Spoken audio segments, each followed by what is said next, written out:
Imagine standing at the bottom of a cliff, overlooking a vast and rugged terrain. As your eyes sweep across the panorama, observing the jagged cliffs, the winding coast, we wonder, how can we look at it to understand it better?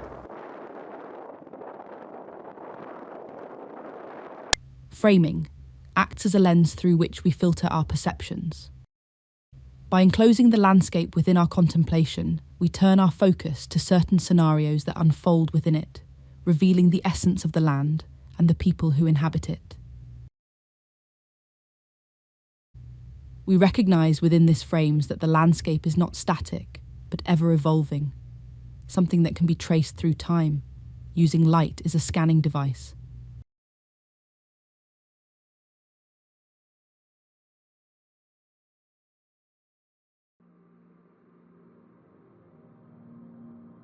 I discover an entrance through the cliffs that enclose this newfound land. A path runs across its threshold and quietly guides me to its inner mysteries.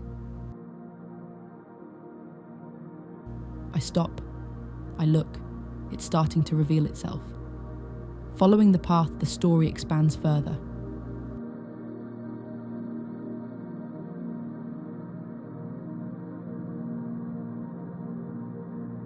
In this frame, I recognize a character. There goes Angus, the custodian of this ground. His life a testament to the timeless bond between man and land.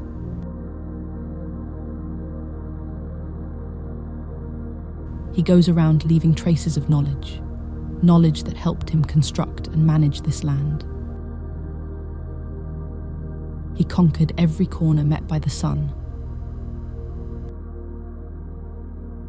The shadow remains a mystery, where he sees an opportunity to bring to light his knowledge of the land.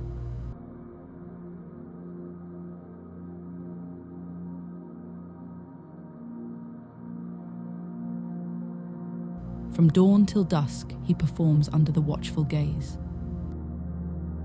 Each task is choreographed by the movements across the sky.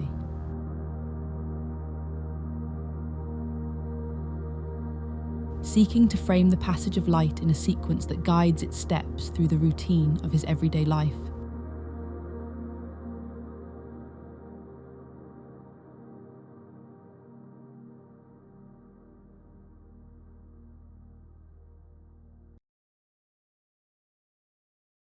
He arrives at the shadow.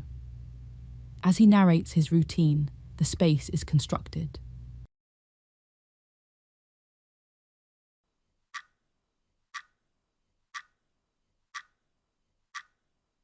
When the sun hits the island across his window, it's time to start the day. He dons his boots and sets off across the fields to tend to his animals. The rhythm of the land becomes his own, a sacred melody that guides his every move. As the sun meets the hill, with each new beam of light, he knows what must be done.